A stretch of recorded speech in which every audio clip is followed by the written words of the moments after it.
ട്രിവാൻഡ്രത്തുള്ള പ്രവീണിനെ ഞാൻ തീർത്തു. അത് അവിടുത്തെ ഒരാളുണ്ട് ഇതേമാതിരി ഫാൻസ് ഉണ്ട്, അയാളെ ഞാൻ തീർക്കും. അതേമാതിരി നിന്നെ ഞാൻ തീർക്കും. ഇപ്പൊ റോബിന്റെ കേസ്, റോബിൻ പൈസ വാങ്ങി തിരിച്ചു കൊടുത്തില്ല എന്നുള്ള കേസിൽ അബിൽ ദേവ് ഇതുവരെ വീഡിയോസും കാര്യങ്ങളൊന്നും നമ്മൾ കണ്ടിട്ടില്ലായിരുന്നു. സോ അവർ റിപ്പോർട്ടറിന് കൊടുത്തിട്ടുള്ള ഒരു വീഡിയോ ആണ്. സോ ഇത് ഏകദേശം ഒരു മണിക്കൂർ അങ്ങോട്ട് ആയിട്ടേ ഉള്ളൂ പുറത്തിറങ്ങിയിട്ട്. റോബിൻ രാവിലെ വന്നിട്ട് ഞാൻ പൈസ എല്ലാം തിരിച്ചു കൊടുത്തു, അവർ എനിക്കാണ് ഇങ്ങോട്ട് 69,000 രൂപ തരാനുള്ളതെന്നൊക്കെ ഉള്ളൊരു വീഡിയോ ആയിട്ട് രാവിലെ ഇൻസ്റ്റാഗ്രാമിൽ പോസ്റ്റ് ചെയ്തിട്ടുണ്ടായിരുന്നു. സോ ഇതിപ്പോഴാണ് കാണാൻ പറ്റിയത്. അപ്പോൾ എന്തായാലും നമുക്ക് ഈ ഒരു വീഡിയോ ഒന്ന് കണ്ടു നോക്കാം. അതേപോലെ തന്നെ ചാനൽ ഇതുവരെ സബ്സ്ക്രൈബ് ചെയ്തിട്ടില്ലാത്ത ആൾക്കാരൊന്ന് സബ്സ്ക്രൈബ് ചെയ്യുന്നതിന് പരിഗണിക്കുക. അതേപോലെ തന്നെ വീഡിയോ ഇഷ്ടപ്പെട്ടു കഴിഞ്ഞാൽ ബാക്കിയുള്ള കാര്യങ്ങളൂടെ ഒന്ന് ചെയ്ത് വെക്കുക.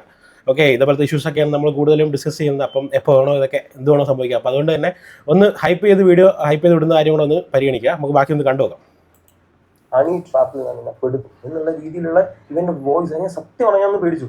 ഹണി ട്രാപ്പ് ഒക്കെ വന്ന് നമ്മളെ ചിത്രീകരിച്ചിരിക്കുന്ന രീതി, ലക്ഷ്മിനെ സംബന്ധിച്ച് നോക്കുകയാണെങ്കിൽ ലക്ഷ്മി ഈ ഇൻഡസ്ട്രിയിൽ വർക്ക് ചെയ്യുന്നതാണ്. ഈ രീതിയിൽ പ്രശ്നം നടത്തി മുന്നോട്ട് പോകാന്ന് പറഞ്ഞു കഴിഞ്ഞാൽ ഏതൊക്കെ രീതിയിലായിരിക്കും റോബിൻ രാധാകൃഷ്ണൻ എന്ന് പറയുന്ന ഈ സ്കാമർ ഇനി ഇവിടെ സ്കാം നടത്താൻ പാടില്ല. ഇനിയിപ്പോൾ ഞങ്ങൾ ലീഗിൽ തന്നെയാണ് പോകുന്നത്. പക്ഷെ എന്നെ ഉപയോഗിച്ച ഭാഷ ഒരു രീതിയിൽ ഒരു സാമൂഹ്യ ഇതിൽ വർക്ക് ചെയ്യുന്ന ഒരു പൊളിറ്റീഷ്യൻ ആയിട്ട് ആയിക്കോട്ടെ, ഒരു ഡോക്ടർ ആയിട്ടായിക്കോട്ടെ, ഒരു മാന്യത ഇല്ലാത്ത വാക്കുകളാണ് പറഞ്ഞിരിക്കുന്നത്. മെയിൻ സ്ട്രീം മീഡിയ ഒരു 60 പേരുണ്ടെങ്കിൽ ഓൺലൈൻ മീഡിയ ഇന്ന് 350ഓളം പേരുണ്ട്. ഈ 350 പേരും ഇവന്റെ ഫോട്ടോ വെച്ച് അവരുടെ കോണ്ടന്റ് ആണ്. അവരിടുന്ന രീതി എന്താണ്? ലക്ഷ്മിക്ക് അന്താരാഷ്ട്ര ബന്ധമുണ്ട്, ആ രാഷ്ട്രീയത്തിൽ ഇരിപ്പുറയ്ക്കുന്നില്ല. എന്താണ് അവൻ വിളിച്ചു പറഞ്ഞാൽ അബിൽ ബ്രോ നമുക്ക് സെറ്റിൽമെന്റ് ചെയ്യാം, കഴിയുന്ന എല്ലാം മറന്നേക്ക്, ഞാൻ ആ പൈസ തരാം, 1 മാസം സമയം വേണം. അപ്പം ഞാൻ പറഞ്ഞു നിന്നെ വിശ്വസിക്കണം, ഇമ്മീഡിയറ്റ്ലി എനിക്ക് കുറച്ച് പൈസ തരാം. അപ്പോൾ 5 ലക്ഷം രൂപ പിന്നെ അവൻ തന്നു. ആ തരുമ്പോൾ നമുക്കൊരു വിശ്വാസമായി. പിന്നെ അവൻ സമയം തന്നു. അപ്പോൾ ഞാൻ പറഞ്ഞു ഓഫീസിൽ നിന്ന് എനിക്ക് ട്രസ്റ്റിന് വേണ്ടിയിട്ട്, നിന്റെ ഒരു ചെക്ക് ലീഫ് സ്റ്റാമ്പ് പേപ്പർ ഒന്നല്ല, ട്രസ്റ്റിന് വേണ്ടി അവൻ വീഡിയോ തരുന്നു. വീഡിയോ എനിക്ക് തരുന്നതാ, ഞങ്ങൾ ഒരുമിച്ചിരിക്കുന്നു, ഞങ്ങൾ കോംപ്രമൈസ് ആയിട്ടുണ്ട്, അവൻ ലോൺ എത്ര പൈസ കൊടുക്കാറുണ്ട്, ആ പൈസ ഞാൻ എവിഡൻസ് വീഡിയോ ഉണ്ട്. വീഡിയോ വന്നിട്ടാണ് അത്. ആ വീഡിയോ ആണ് ഇപ്പോൾ എന്ത് ചെയ്യുന്നത്, ഇപ്പോൾ ആകെ പൊടിയെന്ന് തോന്നിയ സമയത്ത് ഇതെല്ലാം ഭീഷണിപ്പെടുത്തിയിട്ടാണ് രാജാനുവാഹമായുള്ള മനുഷ്യരെ നമ്മൾ ഭീഷണിപ്പെടുത്തിയിട്ട് നമ്മൾ ഇങ്ങനെ ചെയ്തു. അപ്പോൾ ഇന്നത്തോടെ 26-ാം തീയതി വരെ നമ്മൾ ക്ഷണിച്ചു. ഇത് ജൂൺ 26 ഇങ്ങനെ വലിഞ്ഞ് ജൂൺ 26 ഇവന്റെ ഒരു കോളിലാണ് ഇവന്റെ ത്രട്ട് എനിക്ക് വരുന്നത്. ത്രട്ട് എന്ന് പറഞ്ഞപ്പോൾ ഞാൻ പറയുന്നു ട്രിവാൻഡ്രത്തുള്ള പ്രവീണിനെ ഞാൻ തീർത്തു. അത് അവിടെ ആളുടെ ഇതേമാതിരി ഒന്ന് ആലോചിച്ച് നോക്കിയേ, അവൻ്റെ അമ്മയ്ക്കൊക്കെ വയ്യാണ്ടിരുന്ന സമയത്ത് പൈസ കൊടുത്ത് സഹായിച്ച ഒരു വ്യക്തിയാണ്. അങ്ങനെയുള്ള വ്യക്തിയുടെ തന്തയ്ക്ക് വിളിക്കുക. നിങ്ങളാണെങ്കിൽ എന്ത് ചെയ്യും? നിങ്ങളൊന്ന് ആലോചിച്ച് നോക്കും. നിങ്ങളുടെ ഒരു കൂട്ടുകാരൻ അവൻ്റെ വീട്ടുകാർക്ക് ആർക്കെങ്കിലും എന്തെങ്കിലും ഒരു ഹോസ്പിറ്റൽ കേസിൽ നിങ്ങളൊരു പൈസ കൊടുത്തു, അത് തിരിച്ച് ചോദിച്ചപ്പോൾ തരാൻ പറ്റിയില്ല. തരാൻ പറ്റാതിരുന്ന് വീണ്ടും ചോദിക്കുമ്പോഴത്തേക്ക് തിരിച്ച് തന്തയ്ക്ക് വിളിച്ചാൽ എങ്ങനെ ഉണ്ടാവും? ആ ഒരാൾ പിന്നെ ആരെങ്കിലും മരിക്കാൻ കിടന്നാൽ പോലെങ്കിലും ഒരു 500 രൂപയെങ്കിലും വേറെ ആരെങ്കിലും കൊടുക്കുമോ? ഇല്ല. ഇങ്ങനെയൊക്കെ ഉള്ളവന്മാർ കാരണം സാധാരണ ആൾക്കാർക്ക് എന്തെങ്കിലും ബുദ്ധിമുട്ട് വന്നാൽ പോലും ആരും പൈസ കൊടുക്കത്തില്ല. അതാണ് സത്യത്തിൽ നടക്കാൻ പോകുന്നത്. ഒരു മനുഷ്യനും പൈസ കൊടുക്കത്തില്ല. മിക്കവാറും ഉള്ള ആൾക്കാർ പൈസ കൊടുക്കാത്ത ഈ ഒരു ഒറ്റ കേസ് കൊണ്ടാണ്. ഒന്നെങ്കിലും തിരിച്ചു കൊടുക്കത്തില്ല, അല്ലെങ്കിൽ പിന്നെ ആ ഒരു പ്രശ്നം, ആ ഒരു ബന്ധം തന്നെ അവിടെ വിടേണ്ടി വരും. അതുകൊണ്ടാണ് കൂടുതൽ ആൾക്കാരും സ്വന്തം അറിയാവുന്ന ആൾക്കാർക്ക് പൈസ കൊടുക്കാത്തതാണ് ഇതുവരെ ഉള്ള എൻ്റെ ഒരു എക്സ്പീരിയൻസിൽ എനിക്ക് മനസ്സിലായിട്ടുള്ളത്. നിങ്ങൾക്ക് അതിനോട് യോജിപ്പുണ്ടെങ്കിൽ ഒന്ന് കമൻറ്റ് ചെയ്യണേ. അയാളെ ഞാൻ തീർക്കും, അതേമാതിരി നിന്നെ ഞാൻ തീർക്കും. ഹണി ട്രാപ്പിൽ ഞാൻ പെടും എന്നുള്ള രീതിയിലുള്ള ഇവന്റെ വോയിസ് ഞാൻ സത്യമാണ് ഞാൻ പിടിച്ചു. കാരണം റൂട്ട് മാറിപ്പോയി, ഈ സംഭവത്തിന്റെ റൂട്ട് കംപ്ലീറ്റ് മാറി. ഞാൻ ഫോൺ പിന്നെ ഞാൻ ഒരു രീതിയിലുള്ള മെസ്സേജ് അവനെ വിളിക്കാൻ ഒന്നും ഞാൻ പോയില്ല. ഓക്കെ, നമുക്ക് നോക്കാം എന്നാൽ ഞാൻ ലീഗൽ ഇതിന് പോകാം. ഇതിന്റെ സ്ക്രീൻ റെക്കോർഡ് ഞാൻ അപ്പം തന്നെ ചെയ്തു. കാരണം വാട്സ്ആപ്പ് കോളാണ്. അതിൽ എവിടെ കഴിക്കാൻ പറയുന്നുണ്ട് മുഖ്യമന്ത്രി തീർക്കും, ആഭ്യന്തരമന്ത്രി വി ഡി സതീശൻ ഞാൻ തീർക്കാം. ഭയങ്കര കഥ.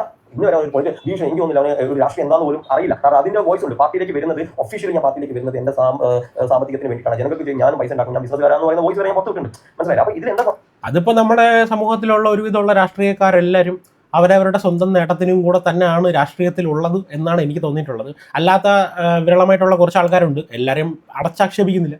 പക്ഷേ ഒരുവിധമുള്ള ആൾക്കാരെല്ലാവരും അവർ ഒരു ബിസിനസ് അല്ലെങ്കിൽ അവർക്ക് പൈസ ഉണ്ടാക്കാനുള്ളൊരു മീഡിയ എന്നുള്ള രീതിയിൽ തന്നെയാണ് ഇത് കാണുന്നതെന്നാണ് എനിക്ക് ഇതുവരെ തോന്നിയിട്ടുള്ളത്. സംഭവം വെച്ച് കഴിഞ്ഞാൽ ഈ ത്രട്ട് മേടിച്ചു ഞാൻ. അപ്പോൾ ഞാൻ വെച്ചാൽ ലീഗൽ മൂവ് ചെയ്യാം. അതേമാതിരി ഇന്ന് റിപ്പോർട്ടറിന് മുമ്പിൽ ഒന്ന് സംസാരിക്കേണ്ട ആവശ്യം ലീഗൽ മൂവ് ചെയ്യാം, നമുക്ക് അങ്ങനെ നോക്കാം. ഇനി വരുന്നിട്ട് വെച്ച് കിടക്കാം. അപ്പോൾ അങ്ങനെ വിളിച്ചാൽ പിറ്റേ ദിവസം ആൾ തന്നെ അവൻ്റെ സോറി മെസ്സേജുകളൊക്കെ വന്നു. പക്ഷേ ഞാൻ അതിനൊന്നും മൂവ് ചെയ്യുന്നില്ല. പക്ഷേ പിന്നെ എന്താ വെച്ചാൽ മകൾ മരണപ്പെടുകയുണ്ട്. അപ്പോൾ നമ്മൾ അതിൻ്റെ ഒരു ബേസിക് മര്യാദ കാണിക്കാൻ വിചാരിച്ചിട്ട് ഞാൻ അത് വെയിറ്റ് ചെയ്തു. 41 അത് ശരിയാണ് കേട്ടോ. ഇവർ ആ ഒരു സമയത്തൊന്നും പറഞ്ഞിട്ടില്ലായിരുന്നു. അപ്പോൾ അതൊരു മര്യാദ തന്നെയാണ്. കഴിയുന്നവരെ നമ്മൾ വെയിറ്റ് ചെയ്യാന്ന് വിചാരിച്ചു. ഇപ്പോൾ 41 ആഴ്ച ഉണ്ടാവില്ല. അപ്പോൾ ഇപ്പം ഇങ്ങനെ പറയുന്നതിന് വിഷമമുണ്ട്. അതേ ഒരു 3 ആഴ്ച കഴിഞ്ഞപ്പോഴത്തേക്കാണ് ഞാൻ പിന്നെ കാണുന്നത് വെച്ചാൽ രാഷ്ട്രീയ പാർട്ടിയുടെ പരിപാടിയും ഇവിടുത്തെ എടപ്പള്ളി കളിക്കളം ഗ്രൗണ്ടിൽ വന്നിട്ട് ഫുട്ബോൾ കളിക്കുന്ന ഒരു വ്യക്തിയാണ്. ഒരു മാസം പോലും ചെയ്യാതെ പുള്ളിക്കാരൻ അതുപോലെ മാർക്കറ്റ് ചെയ്ത് പുള്ളിക്കാരൻ ലൈഫ് എൻജോയ് ചെയ്ത് പോകുന്നതാണ്. അപ്പോൾ നമുക്ക് അതിനൊക്കെ ലക്ഷ്യം എന്ത് ചെയ്തു, റിയാക്ഷൻ തുടങ്ങി. കാരണം ചെറിയ വീഡിയോ ഒക്കെ ഇത് എന്തായാലും ഈ സ്കാം ഇനി മുന്നോട്ട് കൊണ്ടുപോകാൻ ഇനി നമ്മൾ ലീഗിൽ പോയാൽ ചില 5-10 വർഷങ്ങൾ എടുക്കും. ഇനി ഒരാളുടെ പൈസ ഈ കേരളത്തിൽ ഈ സ്കാം വഴി, ഈ സ്കാം എന്ന് പറയുന്നത് എന്താ, മോഹന വാഗ്ദാനങ്ങൾ കൊടുത്തിട്ട് ചില ആൾക്കാരൊക്കെ പറഞ്ഞു. ഇതേമാതിരി ഒരു ഡേ കണ്ട് മറ്റോ സമയം പുള്ളിക്കാരൻ്റെ ബിഗ് ബോസും പറഞ്ഞ കാര്യങ്ങളും പറഞ്ഞ് പുള്ളിക്കാരൻ്റെ ഒത്തിരി ആളുകൾ ഇങ്ങനെ സംഭവം ഉണ്ടായിട്ടുണ്ട്. ഒരുപാട് ആളുകൾ അങ്ങനെ ഇനി വരാനിരിക്കുന്നുണ്ടാവും. നമ്മൾ ഇത് കറക്റ്റാണ്. കാര്യം എന്ന് വെച്ചാൽ ഈ പറയുന്ന പൈസ, ഭൂമി അങ്ങനെയുള്ള തട്ടിപ്പുകളൊക്കെ കേസ് വന്നു കഴിഞ്ഞാൽ കേസ് ഇങ്ങനെ നടന്ന് പോകും. നമുക്ക് ആക്ച്വലി പേഴ്സണൽ എക്സ്പീരിയൻസ് ഉണ്ട്. കാര്യം എന്ന് വെച്ചാൽ ഒരു വസ്തുവിൻ്റെ കേസിൽ അവസാനം ആ പൈസ വേണ്ടെന്ന് വെക്കേണ്ടി വന്നു. മനസ്സിലായില്ലേ? നമ്മളെ ഒരു 5-6 ലക്ഷം രൂപ പറ്റിച്ചിട്ട് നമുക്ക് കേസിന് പുറകെ നടക്കാൻ വയ്യാത്തതുകൊണ്ട് നമ്മളത് വേണ്ടെന്ന് വെച്ച്. അപ്പോൾ അങ്ങനത്തെ ഒരു പ്രശ്നമുണ്ട് ഈ ഒരു ഇങ്ങനെയുള്ള കേസുകൾക്ക്. നമ്മൾ പിറകെ നടന്ന് നമ്മളെ പൈസയും സമയവും എല്ലാം പോകും. കാര്യം എന്ന് വെച്ചാൽ ഈ വക്കീലിന് പൈസ കൊടുത്ത് ഇവിടെയൊക്കെ അറിയുന്നുള്ള നല്ലൊരു വക്കീലിനാണ് പൈസ കൊടുത്തത്. ഞങ്ങളൊരു എക്സ്പീരിയൻസാണ് പറയുന്നത്. പൈസ കൊടുത്തിട്ട് ഈ വക്കീൽ നമുക്ക് അത് കോടതിയിൽ ഓരോരോ കാര്യങ്ങളുണ്ടല്ലോ, അവർ ഈ പറയുന്ന അവരുടെ സൈഡിൽ നിന്ന് ഒന്നും വരാതിരിക്കാൻ വേണ്ടി മുൻകൂർ അത് ചെയ്യണം ഇത് ചെയ്യണം എന്നൊക്കെ പറഞ്ഞ് 10,000 15,000 രൂപ അങ്ങനെ നമ്മളെ കയ്യിൽ നിന്ന് ഇങ്ങനെ വാങ്ങിച്ചുകൊണ്ടിരിക്കും. അവസാനം നമ്മൾ വിചാരിച്ചു ഓക്കെ വേണ്ട, പോയി ഇനിയുള്ള കയ്യിലുള്ള പൈസയെങ്കിലും പോണ്ടെന്നുള്ള രീതിയിൽ അവസാനം ഓക്കെ പൈസ വേണ്ട, അയ്യോ നമ്മളെ പറ്റിച്ചുകൊണ്ട് പോയത് പോട്ടെ എന്നുള്ള രീതിയിൽ കളയേണ്ടി വന്നു. ഉള്ളതാ പോയി, പിന്നെ നമ്മളെ കയ്യിൽ നിന്നും പോയി, പിന്നെ കേസ് കിടത്തണമെങ്കിൽ നമ്മൾ പോയതിൻ്റെ 10% വീണ്ടും കൊടുക്കണം. അങ്ങനെയൊക്കെ ഒരുപാട് കേസുകളുണ്ട്. സത്യം പറഞ്ഞാൽ ആർക്കെങ്കിലും പൈസ നിങ്ങൾ വലിയ എമൗണ്ട് കൊടുക്കണമെങ്കിൽ ഒരുപാട് വട്ടം ചിന്തിച്ചിട്ട് മാത്രമേ കൊടുക്കാവൂ. പൈസ ആവട്ടെ, അതേപോലെ വസ്തു ആവട്ടെ, എന്തായിക്കോട്ടെ. കാര്യം ഈ സാധനം നമുക്ക് നമ്മുടെ അത്രയും ട്രസ്റ്റ് ചെയ്ത് നമ്മൾ അത്രയും ബന്ധം വെച്ചിട്ടായിരിക്കും കൊടുക്കുന്നത്. പക്ഷേ പിന്നീട് ഈ സാധനം നമുക്ക് തിരിച്ച് കിട്ടാത്തൊരവസ്ഥ വന്നു കഴിഞ്ഞാൽ പിന്നെ ഈ പറയുന്ന ലീഗലി നമ്മളത് തിരിച്ച് വാങ്ങിയെടുക്കാനൊക്കെ വർഷങ്ങളോളം നമ്മൾ അതിൻ്റെ പിറകെ അടക്കേണ്ടി വരും. നമ്മളെ സമയം, നമ്മുടെ ആരോഗ്യം, പൈസ ഇതെല്ലാം പോകും. 100% ഇത് പോകും. കാര്യം എക്സ്പീരിയൻസിൻ്റെ ആണ് പറയുന്നത്. ചിലപ്പോൾ നമുക്ക് അവസാനം കിട്ടുമായിരിക്കും, പക്ഷേ അതിനുവേണ്ടി നമ്മൾ ഇല്ലാത്ത പൈസ പോയി പണയം വെച്ചോ ഒക്കെ അതിൻ്റെ പിറകെ നടക്കേണ്ടി വരും. എന്തിനാണ് വെറുതെ പൊല്ലാപ്പിലോട്ട് ചെന്ന് കയറി കൊടുക്കുന്നത്? ഇതേപോലത്തെ പരിപാടികളൊക്കെ വന്നു കഴിഞ്ഞാൽ ഒന്നിലും ഉണ്ടെങ്കിലും ഇല്ലെന്ന് പറയുക. അത്ര അത്യാവശ്യമാണെങ്കിൽ നമ്മളെ പോകണമെങ്കിൽ പോട്ടെ എന്നുള്ള രീതിയിൽ എന്തെങ്കിലും കൊടുക്കുക. ഇതാണ് എനിക്ക് പറയാനുള്ളത്. അല്ലാതെ കൂടുതൽ കൊടുത്തു കഴിഞ്ഞാൽ പിറകെ നടക്കേണ്ടി വരും.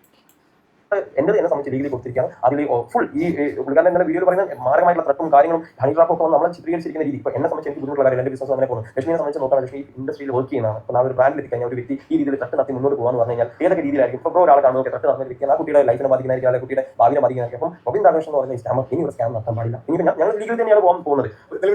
സാമ്പത്തിക തട്ടോ അല്ലെങ്കിൽ സ്ത്രീത്വമായിട്ടുള്ള ഭീഷണി ഇതിനൊക്കെ പരാതി കൊടുത്തു.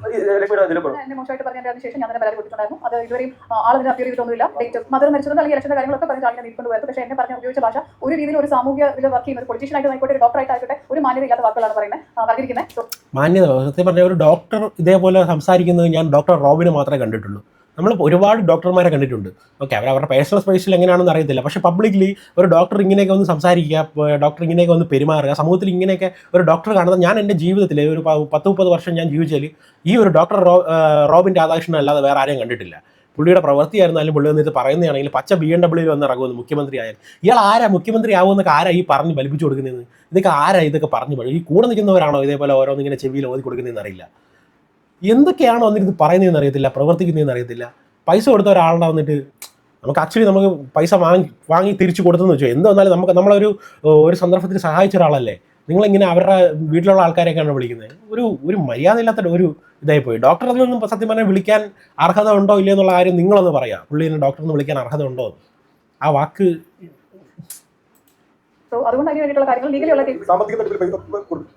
അയ്യോ ഇതെല്ലാം എവിഡൻസ് ഉള്ള സാധനമാണ്. എവിഡൻസ് എന്ന് പറഞ്ഞാൽ ഡിജിറ്റൽ എവിഡൻസ്. ഒന്ന് ഈ കഴിഞ്ഞ മാസം 26-ാം തീയതി വരെ പണം തരാനുണ്ട് അദ്ദേഹം തന്നെ പറയുന്നു. ഞങ്ങൾ ഓരോ തവണ നമ്മൾ ഇദ്ദേഹം പറഞ്ഞ ഭീഷണി എന്നാണ്. ഞാൻ ഈ ഒരു വർഷത്തെ എൻ്റെ ആയിട്ടുള്ള ഞങ്ങളെ ഫോൺ സംഭാഷണം നോക്കി കഴിഞ്ഞാൽ അദ്ദേഹത്തിന്റെ ഫോണിലില്ല, വെറുതെ ഇങ്ങനെ കാണിച്ചു. അദ്ദേഹത്തിന് ഏറ്റവും വലിയൊരു ആത്മധൈര്യം എന്ന് പറഞ്ഞാൽ ഞാൻ മീഡിയയിലേക്ക് വരില്ല എന്നുള്ള ഒരു ദാശയാണ്. അപ്പം ഇന്നിപ്പോൾ വേണ്ട സിറ്റുവേഷൻ വന്നതെന്ന് വെച്ചാൽ ഞാൻ ഈ പറഞ്ഞ പോലെ തന്നെ നമുക്കത് ആ സമൂഹ മാധ്യമങ്ങളിൽ നാളെ ഞാൻ അറിയപ്പെടുന്നത് ഇതേമാതിരി പറ്റിക്കുന്ന ആൾക്ക് അദ്ദേഹം പോസ്റ്റ് ഈ പുള്ളി ബിഗ് ബോസ് സീസൺ 8 ഉണ്ടാവും എന്ന് പറയുന്നുണ്ട്.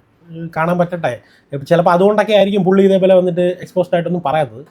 എന്തായാലും ഇപ്പോൾ വന്ന് ഇതുവരെ വന്നിട്ടില്ലായിരുന്നു. എന്തായാലും വന്ന കാര്യം നന്നായി. കുറച്ചുകൂടെ ആൾക്കാർക്ക് എല്ലാവർക്കും ഒരു ക്ലാരിഫിക്കേഷൻ കൂടെ ഉണ്ടാവുമല്ലോ. വന്നില്ലെങ്കിൽ ചിലപ്പം റോബിൻ്റെ ഭാഗമാണ് ശരി എന്നുള്ളൊരു ഇതായിരിക്കും എല്ലാവർക്കും വരുന്നത്. എന്തായാലും ഇവർ ചെയ്ത് നന്നായി. ചെയ്തിരിക്കുന്ന പോസ്റ്റുകൾ ലാസ്റ്റ് നിങ്ങൾ നോക്കിയാൽ മതി. എൻ്റെ ഫാമിലിനെ എക്സ്ട്രീം ലെവൽ അഭിവൃദ്ധിപ്പെടുന്ന വാക്കുകൾ, അതാണ് തെറി വാക്കുകൾ. എങ്ങനെ ഒരു രാഷ്ട്രീയ നേതാവ് ഇങ്ങനെ പറയും? കാരണം അതിലും എൻ്റെ മാതാപിതാക്കളെ എക്സ്ട്രീംലി ഇവൻ എന്ത് ചെയ്തിരിക്കുകയാണ്, രൂക്ഷമായിട്ടുള്ള തെറി മെസ്സേജിൽ നമ്മൾ പ്രതിത്വത്തിനൊക്കെ ചോദ്യം ചെയ്യുന്ന രീതിയിലുള്ള വളരെ അപഹാസ്യമായിട്ടുള്ള ഒരു ഇവൻ നേതാവാണോ, അല്ലെങ്കിൽ ഇങ്ങനത്തെ ഒരു പാർട്ടി ഇങ്ങനത്തെ ഒരു വ്യക്തിനെ എങ്ങനെ ആ വോയിസ് കേട്ടിട്ട് പോലെ ഞാൻ BJP ആരും പ്രതികരിക്കാത്തത് അങ്ങനെ വരെ തോന്നിപ്പോയി. ഞാൻ ഇതുവരെ റിയാക്ട് ചെയ്തില്ല. കാരണം ഞാൻ ഇന്നത്തെ പ്രശ്നം ഞാൻ പോട്ടെ വിചാരിച്ചു. പക്ഷേ ഇന്ന് രാവിലെ ഓൺലൈൻ മീഡിയ നമുക്കറിയാം, മെയിൻ സ്ട്രീം മീഡിയ 60 പേരെങ്കിലും ഓൺലൈൻ മീഡിയ 350 പേര് 350 പേര് ഇവന്റെ ഫോട്ടോ വെച്ച് അവരുടെ കോണ്ടന്റ് ആണ് അവരിടുന്ന രീതി എന്താണ്? ലക്ഷ്മിക്ക് അന്താരാഷ്ട്ര ബന്ധം ഇരിപ്പുറയ്ക്കുന്നില്ല. നമ്മൾ ലോകത്തോട് പറയാനുള്ളതാണ്. ആകെ നമുക്ക് ഇവരില്ലാത്ത ഒരു കാര്യം നമ്മൾ കഴിയും. കാരണം ഡിജിറ്റൽ തെളിവുകൾ, പണം കൊടുത്തത് എല്ലാം, അക്കൗണ്ടബിലിറ്റി എല്ലാം ട്രാൻസ്ഫർ ആയി 1.5 വർഷത്തെ എൻജോർ പ്രോസസ് നമ്മൾ കാണിക്കേണ്ടതാണ്. അത് എന്തെങ്കിലും നമ്മൾ കാണിക്കുന്നത്. ഈ റോബിൻ വന്നിരുന്ന് പറയുന്നത് കേട്ട് കഴിഞ്ഞാൽ അവൻ്റെ കയ്യിൽ എല്ലാത്തിൻ്റെയും പ്രൂഫ് ഉണ്ട്. ഇത്ര 43 ലക്ഷം രൂപയും കൊണ്ടാണ് ഇവർ കൊടുത്തത്. തിരിച്ചവൻ അതിനെക്കാട്ടിയും കൂടുതൽ 60,000 രൂപ കൂടുതൽ കൊടുത്തു എന്നാണ് പറയുന്നത്. അതായത് തിരിച്ചവൻ കൊടുത്തതല്ല, ഇവർ പറഞ്ഞ അക്കൗണ്ടിലോട്ടാണ് ട്രാൻസ്ഫർ ചെയ്തത്. അതിപ്പോൾ ഇവർ പറഞ്ഞ അക്കൗണ്ടിലോട്ട് തന്നെയാണോ ഇവൻ കടം കൊടുക്കാനുള്ളവർക്ക് കൊടുത്താണോ എന്നുള്ള കാര്യത്തിൽ യാതൊരുവിധ ക്ലാരിഫിക്കേഷനും ഇല്ല. അവൻ ഈ പറയുന്ന അതിൻ്റെ താഴെ വന്നിട്ട് സീക്രട്ട് ഏജൻറ്റ് കമൻറ്റ് ഇട്ടിട്ടുണ്ടായിരുന്നു, ഈ പറയുന്ന PDF നമ്മുടെ അക്കൗണ്ട് സ്റ്റേറ്റ്മെൻറ്റ് PDF അതിനകത്ത് അറ്റാച്ച് ചെയ്യണമെന്ന്. പക്ഷേ അവൻ അതൊന്നും അറ്റാച്ച് ചെയ്തിട്ടില്ല. ഇനിയിപ്പം എപ്പോൾ വേണോ പുറത്ത് വിടാമെന്നൊക്കെയാണ് പറഞ്ഞത്. പക്ഷേ എന്നാലും ഇവർ പറയുന്ന അക്കൗണ്ടിലോട്ടാണോ അത് അയച്ചു കൊടുത്തതെന്നൊക്കെ ഉള്ള അങ്ങനെയുള്ള ഒരുപാട് കാര്യങ്ങളുണ്ട്. ചുമ്മാ വന്നിട്ട് ആർക്കെങ്കിലും പൈസ അയച്ചു കൊടുത്താൽ ഇതേപോലെ 100 ആൾക്കാർക്ക് പൈസ വാങ്ങിച്ചിട്ട് ഇപ്പോൾ ഒരാളെന്ന് വാങ്ങിച്ചിട്ട് മറ്റേ ആൾക്ക് തിരിച്ചു കൊടുക്കുകയാണെങ്കിലോ അതൊന്നും അറിയാൻ പറ്റത്തില്ല. അപ്പോൾ അതെല്ലാം ക്ലാരിഫൈ ചെയ്താൽ മാത്രമേ റോബിൻ്റെ സൈഡ് ക്ലിയർ ആവുള്ളൂ. റോബിൻ ഇപ്പോഴാണ് ഈ പറയുന്നത് എമൗണ്ടിൻ്റെ കാര്യമെങ്കിലും പുറത്തുണ്ട്. വെറുതെ ഒരു പ്രസ് മീറ്റ് വിളിച്ചിട്ട് ഒരു രീതിയിലും സാറ്റിസ്ഫൈഡ് അല്ലാത്ത കാര്യങ്ങളാണ് പുള്ളി പറഞ്ഞത്. ആൾക്കാർ അറിയുന്നുണ്ട് എന്തെങ്കിലും ക്വസ്റ്റ്യൻ ചോദിച്ചപ്പോഴത്തേക്ക് അവരുടെ തട്ടിക്കയറുകയാണ് ചെയ്തത്. ഇങ്ങനെയാണ് ഒരു പ്രസ് മീറ്റിൽ ബിഹേവ് ചെയ്യാനുള്ളത്.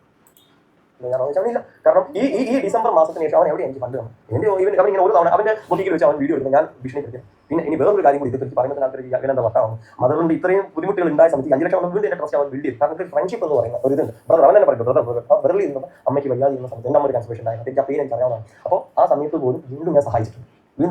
അതിന്റെ ഫുൾ എൻ്റെ കഴിഞ്ഞ 4 മാസത്തെ ചാറ്റിംഗ് ഞാൻ പുറത്തു വിട്ടത്. അതിൽ ഓരോ തവണ ഇവൻ എങ്ങനെയാണ് ഒരു സ്കാമർ നമ്മൾ ബാഗ് ചെയ്യുന്നതും എങ്ങനെയാണ് ഇവൻ മാനിപ്പുലേറ്റ് ചെയ്യുന്നതും എങ്ങനെയാണ് ഒരാൾ കൺവിൻസ് ചെയ്യുന്നതും ഇല്ലേ. പക്ഷേ എന്നെ കൊണ്ട് നല്ലോണം എൻ്റെ സിസ്റ്റർ അക്കൗണ്ടിലാണ് കൊടുത്തത്. അത് തിരിച്ചു ഒന്നും ചെയ്തത് ഇല്ല ഞാൻ പറയുന്നില്ല. പക്ഷേ ഇപ്പോൾ പറഞ്ഞു 40 ലക്ഷത്തോളം രൂപ അവൻ തരാനുണ്ട്. ഇതിലിപ്പോൾ ഈ മീഡിയനോട് പറയുന്നത് അല്ലെങ്കിൽ ജനങ്ങളോട് പറയുന്നത് ഇനി ഇവൻ്റെ സ്കാം എന്ന് പറയുന്നത് ഇവിടെ ഇനി ഒരാൾ പഞ്ചിക്കപ്പെടരുത്. നമ്പർ 1. രണ്ടാമത് ലീഗലി ആണ് നമ്മളത് മേടിച്ചെടുക്കും എന്നുള്ളത് ഉറപ്പുണ്ട്. ഇനി മൂന്നാമത് റോബിനോട് പറയുന്നത് പൈസ തന്ന് സെറ്റിൽ ചെയ്യുക എന്നുള്ള പൈസ തന്ന് മാന്യമായിട്ട് സെറ്റ് ചെയ്യാനുള്ള ഒരു കാര്യത്തെ അപേക്ഷിച്ച് ആൾ ചെയ്യുന്നത് മാനിപ്പുലേറ്റ് ചെയ്ത് വളരെ മോശമായിട്ട് വേറെ രീതി ചിത്രീകരിച്ചു. അപ്പോൾ അത് തിരിച്ചു തരാനുള്ള ടൈം വിൻഡോ ആണ് വേണമെങ്കിൽ അതൊക്കെ കൊടുക്കാൻ നമ്മൾ തയ്യാറാണ്. അനാവശ്യം പറയരുത്. അനാവശ്യം പറഞ്ഞ് മാനിപ്പുലേറ്റ് ചെയ്ത് നമ്മൾ ചെയ്തിട്ടില്ലാത്ത കാര്യങ്ങൾ പറഞ്ഞത് വളരെ ഇത്രയും പ്രശ്നങ്ങളാക്കി തീർത്തത് ആൾ കയ്യിൽ പൈസ ലഭിച്ചാലും അങ്ങനത്തെ അവസ്ഥകൾ മനുഷ്യർക്ക് ഉണ്ടാകാറുണ്ട്. അതൊക്കെ മനസ്സിലാക്കും. അത് ക്രിമിനൽ ബുദ്ധിയോടെ ഇത് ഹാബിച്വൽ അബ്യൂസ് ആണെന്നുള്ളത് ഞങ്ങൾ ഇപ്പോഴാണ് മനസ്സിലാക്കുന്നത്. കുറച്ച് വർഷങ്ങളായിട്ട് ഇതേ റൂട്ടിൽ പൈസ കൊടുക്കാൻ ഇഷ്ടംപോലെ ആൾക്കാരുണ്ട്. ബിസിനസ്സുകാർ ഉൾപ്പെടെ അല്ലെങ്കിൽ പാവപ്പെട്ടവർ ഉൾപ്പെടെ ഒത്തിരി പേർക്ക് സിമിലർ കാര്യങ്ങൾ ചെയ്തിട്ട് കോടികളുടെ നമുക്ക് ലക്ഷങ്ങളിലേക്ക് ഒരു ലോണോ കാര്യങ്ങളുള്ള പക്ഷേ ആൾക്ക് കോടികളുടെ ബാധ്യത ഇതുകൊണ്ട് ഈ ഒരു എന്താ പറയണ്ടേ ഈ ഒരു ഇതേ രീതി പിന്തുടർന്നുകൊണ്ട് ഈ സ്കാം കൊണ്ട് തന്നെ ആക്കിയിട്ടുണ്ട്. ഒരു കാര്യം കൂടി പറഞ്ഞ വലിയ ചെയ്യാന്ന് വിചാരിക്കുന്നു. ഒരു ഷാരൂഖ് പയ്യാർ എന്ന് പറയുന്ന ഒരു ഫോട്ടോഗ്രാഫർ ഫോട്ടോഗ്രാഫ് മെമ്പറൊക്കെയാണ് സോഷ്യൽ മീഡിയയിൽ. ഈ ഷാലു പയ്യാറിൻ്റെ ഇഷ്യൂ ആണ് റോബിനെതിരെ ഞാൻ കണ്ടിട്ടുള്ള ആദ്യത്തെ ഇഷ്യൂ.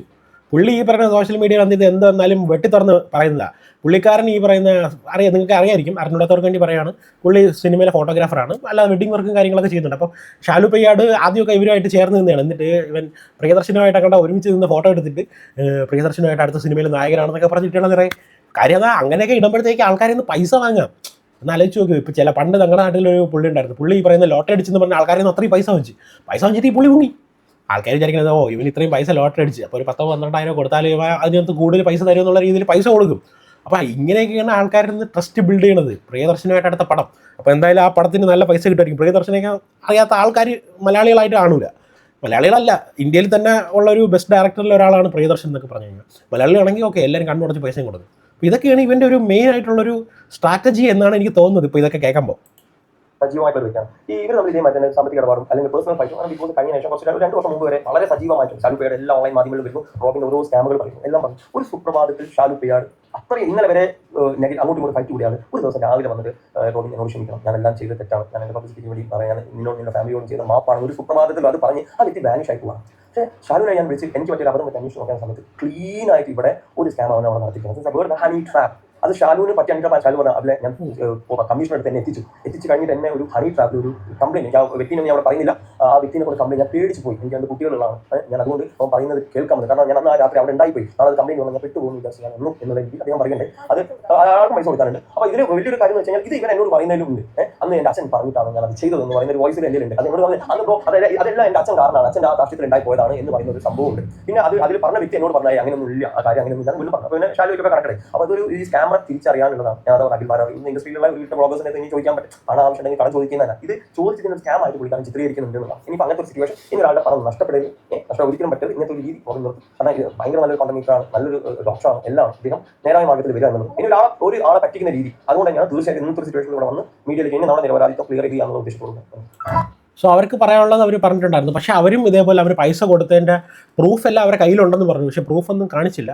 അപ്പോൾ അവരൊക്കെ അവരുടെ സോഷ്യൽ മീഡിയാസോ എന്തെങ്കിലുമൊക്കെ വഴി ആ പ്രൂഫൊക്കെ പുറത്ത് വിട്ടിരുന്നെങ്കിൽ നമ്മളെപ്പോലെ വീഡിയോ ചെയ്യുന്നവർക്ക് കുറച്ചുകൂടെ ഒരു ക്ലാരിഫിക്കേഷൻ കിട്ടിയത്. പക്ഷേ റോബിൻ്റെ സൈഡിൽ നിന്ന് റോബിൻ പറയുന്നതെന്ന് വെച്ചാൽ റോബിൻ ഈ പൈസ എല്ലാം തിരിച്ചു കൊടുത്തു എന്നാണ്. കാര്യം തിരിച്ചു കൊടുത്തു എന്ന് പറയുന്നത് ഇവർ പറഞ്ഞ അക്കൗണ്ടിലോട്ട് ഇട്ട് കൊടുത്തു എന്നാണ്. പക്ഷേ അപ്പോൾ ഇവർ പറയുന്നതും ആ പറയുന്ന അക്കൗണ്ട് നമ്പറും ഇതെല്ലാം കാണിച്ചിട്ട് ഒരു വീഡിയോ ചെയ്യണമല്ല, ചുമ്മാ വന്നിരുന്ന് പറഞ്ഞാൽ പോരെ. ഇപ്പോൾ ഇവർ പറയുന്നതെന്ന് വെച്ചാൽ റോബിൻ ഷാലു പയ്യാടിനെ ഭീഷണിപ്പെടുത്തി എല്ലാം ഈ പറഞ്ഞ ഹണി ട്രാപ്പിൻ്റെ ബേസിസിലാണ് ആൾക്കാരിൽ നിന്ന് പൈസ വാങ്ങിച്ചിട്ട് അത് അവിടെ നിന്ന് എസ്കേപ്പ് ആവണമെന്നാണ് പറഞ്ഞത്. എന്തായാലും റോബിൻ്റെ സൈഡിൽ നിന്ന് ഇതിനൊരു റിപ്ലൈ എന്തായാലും ഉടനെ ഉണ്ടാവും. റോബിൻ വേറൊരു വീഡിയോ രാവിലെ ഇട്ടിട്ടുണ്ടായിരുന്നു, അത് നമുക്ക് വേണമെങ്കിൽ ഒന്ന് പ്ലേ ചെയ്ത് നോക്കാം. എല്ലാവരും നമസ്കാരം, ഞാൻ ഡോക്ടർ അബിൻ രാധാകൃഷ്ണൻ. സോ ഇന്ന് ഓഗസ്റ്റ് 12 രാവിലെ 7 മണിയാണ്. അപ്പൊ കഴിഞ്ഞ കുറച്ച് ദിവസങ്ങളായിട്ട് എനിക്ക് അഗൻസ്റ്റ് വലിയ രീതിയിലുള്ള സൈബർ അറ്റാക്കാണ് സോഷ്യൽ മീഡിയയിൽ നടന്നുകൊണ്ടിരിക്കുന്നത്. വേദ് ലക്ഷ്മിക്കും അബിൽ ദേവനൊക്കെ ഞാൻ ഫണ്ട് കൊടുക്കാനുണ്ട്, ഞാൻ അവരെ പറ്റിച്ചു എന്നൊക്കെ പറഞ്ഞിട്ടാണ് അവരെന്ത് ചെയ്യുന്നത്, വീഡിയോസും കാര്യങ്ങളൊക്കെ ചെയ്യുന്നത്, എന്നെ എക്സ്പോസ് ചെയ്യുന്നുണ്ട്, ഞാൻ കാശ് വെച്ചിട്ടുള്ള വീഡിയോ എടുത്തിടുന്നു. സോ ഇങ്ങനെയുള്ള പല കാര്യങ്ങളും നടക്കുന്നു. ഒരുപാട് പേര് റിയാക്ട് ചെയ്യുന്നു, കമന്റ് ചെയ്യുന്നു, എന്നെ ചീത്ത വിളിക്കുന്നു. ഞാൻ ഇന്നലെ, അതായത് ഓഗസ്റ്റ് 11 ഇന്നലെ ഞാൻ കംപ്ലീറ്റ് എന്റെ ബാങ്കിന്റെ ഡീറ്റെയിൽസ് എടുത്തിട്ടുണ്ട്, ട്രാൻസാക്ഷൻ ഡീറ്റെയിൽസും കാര്യങ്ങളെല്ലാം എടുത്തിട്ടുണ്ട്. ഇവരുടെ ചാറ്റ്, ഇവർക്ക് അയച്ചു കൊടുത്തിട്ടുള്ള ട്രാൻസാക്ഷൻ ഡീറ്റെയിൽസ്, എനിക്ക് അയച്ചു തന്നിട്ടുള്ള ഡീറ്റെയിൽസ്, കംപ്ലീറ്റ് സാധനം ഞാൻ പ്രിന്റ് ഔട്ടും ഡോക്യുമെന്റ്സും കാര്യങ്ങളെല്ലാം എടുത്തിട്ടുണ്ട്. അപ്പം ഈ പറഞ്ഞ അബിൽ ദേവ്, വേദലക്ഷ്മി, ഇവരുടെ കൂട്ടത്തിലുള്ള റമീൻ, പിന്നെ ഷാജിർ, ധന്യ, ഈ പറഞ്ഞ ആൾക്കാരിൽ നിന്നുള്ള സാമ്പത്തിക ഇടപാട് ടോട്ടൽ മൊത്തത്തിലുള്ള അവരുമായിട്ടുള്ള എമൗണ്ട് എന്ന് പറയുന്നത് 42,53,500 രൂപയാണ്. അതായത് 42,53,500 rupees. എന്റെ അക്കൗണ്ടിൽ നിന്നും ഞാൻ ഇവർക്ക് തിരിച്ചു കൊടുത്ത എമൗണ്ട് എന്ന് പറയുന്നത് 43,22,500 രൂപയാണ്. അതായത് 43,22,000 എങ്ങനെ ഇരിക്കണ്? ഇപ്പൊ അവന്റെ കടക്കാരനായ ഇവനല്ലേ പൈസ അങ്ങോട്ട് ചോദിച്ച് കിടന്ന് മെഴുവെന്ന് നമ്മളതെല്ലാം കണ്ടതാ. ഇപ്പൊ പറയുന്ന ഇവൻ 60,000 രൂപ 43,22,500 rupees ഞാൻ ഇവർക്ക് തിരിച്ചു കൊടുത്തിട്ടുണ്ട്. അപ്പൊ ഈ ഡീറ്റെയിൽസ് വെച്ചിട്ടാണെങ്കിൽ 69,000 രൂപ, അതായത് 69. റോബിന് അവർ പൈസ കൊടുക്കണമെന്നായി. എന്താല്ലേ, നമ്മളൊരാൾക്ക് പൈസ ഒക്കെ കൊടുത്തു കഴിഞ്ഞാൽ അവസാനം കറങ്ങി തിരിഞ്ഞ് അവർക്ക് തിരിച്ച് പൈസ കൊടുക്കേണ്ടി വരുന്ന ഒരു അവസ്ഥ. 1,000 ഇവർ എനിക്ക് തിരിച്ച് ഇങ്ങോട്ട് തരാനുണ്ട്. മനസ്സിലായില്ലേ? ഇതെല്ലാം ബാങ്ക് ട്രാൻസാക്ഷൻസ് ആണ്. ബാങ്ക് ട്രാൻസാക്ഷൻസ് ഇനിയിപ്പോൾ അവരിനി അല്ലാണ്ട് കയ്യിലാണോ കൊടുത്തെന്ന് അറിയത്തില്ല. പക്ഷെ അവരുടെ വീഡിയോയിൽ അവർ പറഞ്ഞിട്ട് എല്ലാം പക്ക ലീഗലായിട്ടുള്ള പൈസയാണ് കൊടുത്തതിനുള്ള എല്ലാ പ്രൂഫും ഉണ്ടെന്നാണ് പറയുന്നത്. പക്ഷെ അങ്ങനെ പ്രൂഫ് ഉണ്ടെങ്കിൽ എന്തായാലും റോബിൻ ഇപ്പോൾ ഇങ്ങനെ വന്നിരുന്ന് പറയാൻ പറ്റില്ലല്ലോ. സോ എന്തായാലും റോബിൻ്റെ സൈഡിൽ നിന്ന് ഈ ഒരു അതിന് റിലേറ്റഡ് ആയിട്ടുള്ള PDF കാര്യങ്ങളൊക്കെ പുറത്തുവിട്ടെ. സീക്രട്ട് ഏജന്റ് അതിനകത്ത് കമൻറ്റ് ചെയ്തിട്ടുണ്ടായിരുന്നു, റോബിൻ അതിൻ്റെ പ്രൂഫ് പുറത്തു വിടണം എന്നുള്ള രീതിയിൽ. ഇപ്പോൾ കമൻറ്റ് നോക്കിയിട്ട് കണ്ടില്ല. എന്തായാലും റോബിൻ അതിൻ്റെ PDF കാര്യങ്ങളൊക്കെ ഒന്ന് പുറത്തു വിട്ടുന്നെങ്കിൽ നമുക്കതൊക്കെ ഒന്ന് ക്രോസ് ചെക്ക് ചെയ്യായിരുന്നു. അപ്പോൾ പുറത്ത് വന്നിട്ട് ഈ പറഞ്ഞ അബിൽ ദേവിനും വേദലക്ഷ്മി ഇതൊക്കെ പറഞ്ഞതിന് നമുക്ക് കുറച്ചുകൂടെ ഒരു ക്ലാരിഫിക്കേഷൻ കിട്ടി. റോബിനെ ഇനിയെങ്കിലും ഇതേപോലെ പൈസ ഒന്നും വാങ്ങാതെ, നീ ഒരു ഡോക്ടറല്ലേ, ഡോക്ടറാണെങ്കിൽ നീ ഒരു ജോലി, നിന്റെ സ്വന്തം ജോലിയൊക്കെ ചെയ്ത് ജീവിക്കാൻ നോക്ക്. അല്ലാതെ ഇതേപോലെ ആൾക്കാരിൽ നിന്ന് ഇതേപോലെ പൈസ വാങ്ങിച്ചാൽ നിനക്ക് എത്ര നാളെ സർവൈവ് ചെയ്യാൻ പറ്റും? അപ്പോൾ ഈ ഒരു പ്രശ്നത്തെ പറ്റി നിങ്ങൾക്ക് നിങ്ങളുടെ വിലയേറിയ അഭിപ്രായങ്ങളും കമൻസും ഒക്കെ ഒന്ന് കമൻറ്റ് ബോക്സിൽ രേഖപ്പെടുത്തുക. വീഡിയോ ഇഷ്ടപ്പെട്ടിട്ടുണ്ടെങ്കിൽ ലൈക്ക് ചെയ്യുക. ആൻഡ് റോബിൻ ഫാൻസ് ഉണ്ടോ? റോബിൻ ഫാൻസ് ഉണ്ടെങ്കിൽ ഒന്ന് ലൈക്ക് ചെയ്യുക. നമ്മുടെ ഓഡിയൻസിൽ എത്ര റോബിൻ ഫാൻസ് ഉണ്ടെന്ന് നമുക്കറിയാനാണ്. അപ്പോൾ എന്തായാലും നമുക്ക് ഇതുപോലത്തെ വീഡിയോസ് ആയിട്ട് വീണ്ടും വരാം. എന്തായാലും ഈ ഒരു ഇഷ്യൂ ഇതും കൊണ്ട് തീരുമെന്ന് തോന്നുന്നില്ല. അപ്പോൾ എന്തായാലും ഇനിയും അങ്ങോട്ടും ഇങ്ങോട്ടും ചെളിവാരി അറിയൽ ഉണ്ടാവുമെന്നാണ് എൻ്റെ ഒരു വിശ്വാസം. അപ്പോൾ നമുക്ക് പുതിയൊരു വീഡിയോസുമായിട്ട് വീണ്ടും കാണാം. അപ്പോൾ ഓക്കെ, ബൈ.